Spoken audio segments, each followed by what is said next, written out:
History paints the Renaissance in strokes of gold and divine light, a celebration of the human spirit. Yet beneath the polished marble of Florence, a darker truth festers.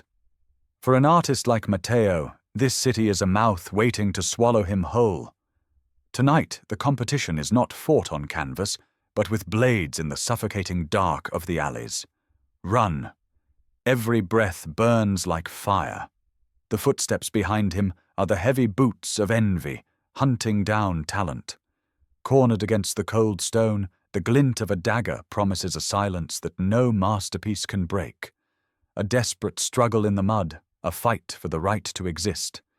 He survives the night, but dawn brings no mercy. Welcome to the true cathedral of art, the workshop. It is a factory of dust.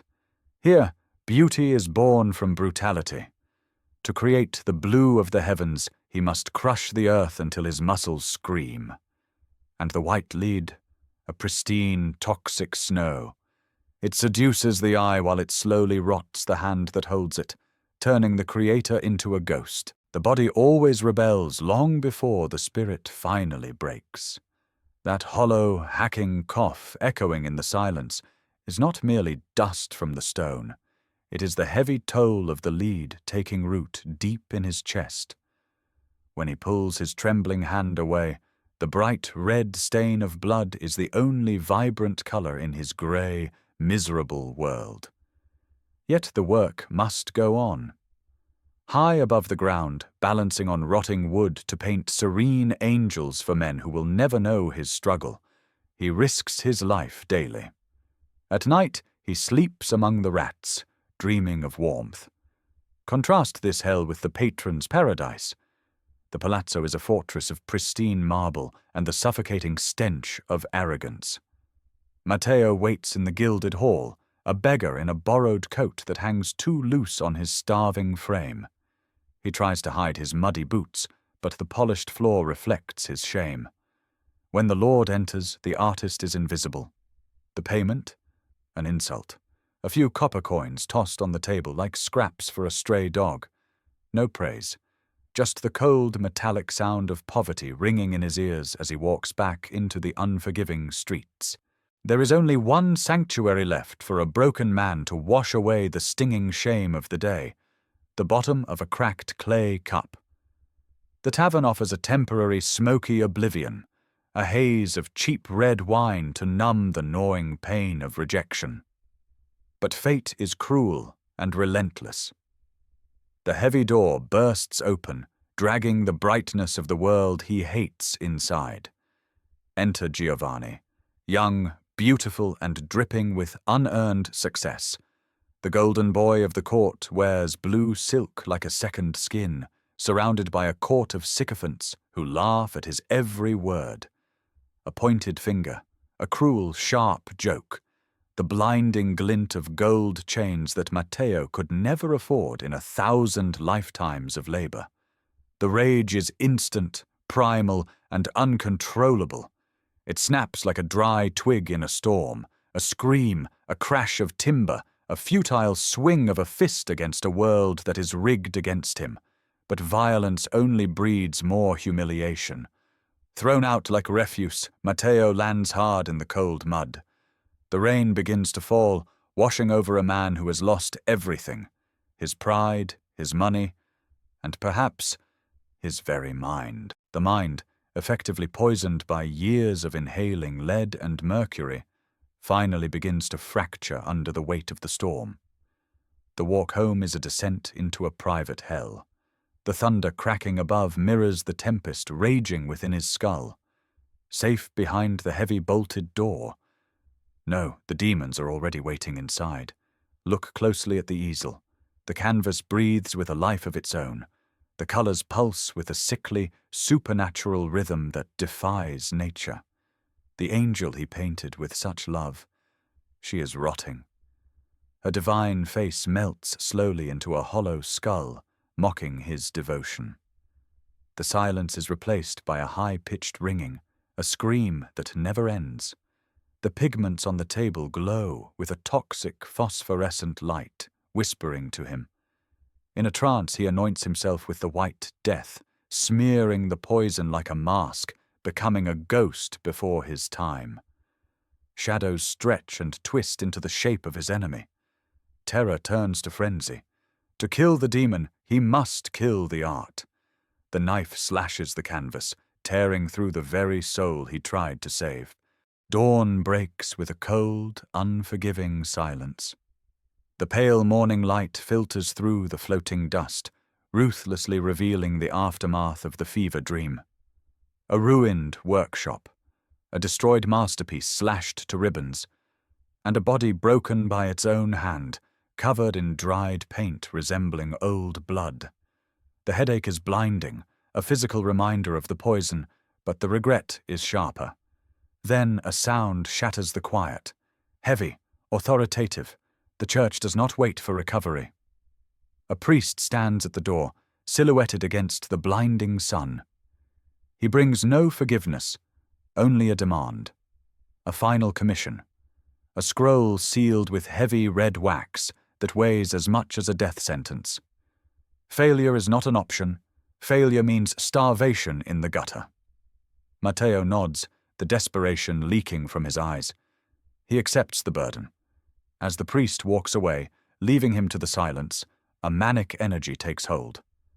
This is it, the last chance. He clears the debris. He will paint as if his life depends on it, because this time, it truly does. The final race against death begins in earnest. It is a suicide mission fueled by divine inspiration. He grinds the bright vermilion until his sweat mixes with the red dust, turning it into blood. The charcoal scratches the rough canvas like a desperate prayer. Oil and toxic lead mix into a creamy, deadly paste. He paints with the feverish speed of a man running out of time. Day turns to night, candles melt away into wax pools. But he does not stop. His hand trembles violently. The nerves are dying, but he grips his wrist, forcing it to be steady. He eats mouldy bread without looking, the poison entering his blood with every bite. But look at the canvas. A miracle is born from the filth. The Virgin Mary glows with a light that seems impossible in this dark room. She is perfection. He is decay, a spasm, a cough. Fresh blood stains the floor, missing the art by inches. He has poured his life into the paint, literally. As the work finishes, the artist fades, collapsed, empty, a vessel drained to fill the world with beauty. He wakes to the cold reality of morning, but the body refuses to rise. The strength is gone, poured into the canvas. Then the heavy door bursts open, dragging with it the harsh, blinding light of the world outside. Giovanni returns. The vulture has arrived for the feast.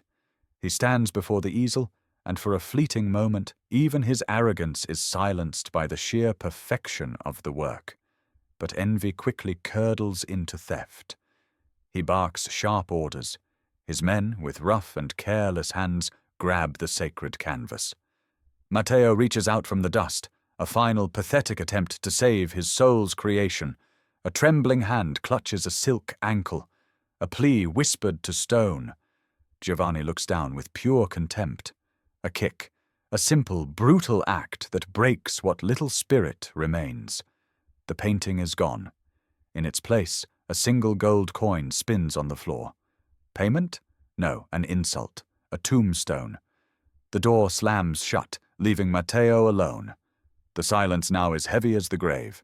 Two worlds separated by mere stone walls, yet an eternity apart.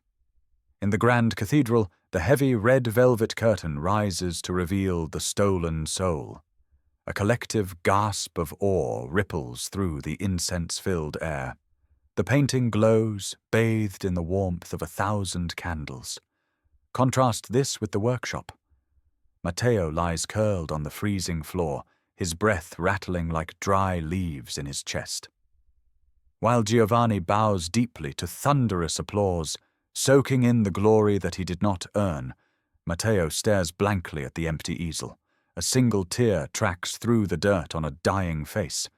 The fat patron hands over a heavy bag of gold to the thief. Matteo's hand twitches one last time, reaching for a coin he will never spend. He dies as he lived, alone, in the dark. In the church, Giovanni commits the final, unforgivable sin. He paints his own name over the true signature, a lie sealed in oil forever. Back in the silence, the last candle flickers, and finally extinguishes. Time remains the absolute judge, the only magistrate in history that cannot be bribed with gold or flattered with silk. Giovanni dies in his velvet bed, clutching a jeweled crucifix in sheer terror, surrounded by stolen wealth yet utterly empty of soul. Meanwhile, Matteo lies in a pauper's grave, his bones washed by the cold rain, his name forgotten by the world for 5 long centuries. But paint possesses a persistent memory that flesh does not. It holds the truth in its chemical bonds. Years fly by in a blur of dust, wars, and cracking varnish. In the sterile, clinical silence of a modern laboratory, technology finally peels back the cruel layers of history. The UV scanner hums, searching deep beneath the surface for secrets hidden by greed. And there, the ghost appears. The X-ray dissolves the lie. The name Giovanni fades away like smoke, and underneath, sharp and defiant in lead white, the true signature emerges. Matteo. A gasp of discovery bridges time. Justice is delayed, but never denied. In the museum, the gold plaque is finally corrected. The man died in the dark, but his name now stands forever in the eternal light.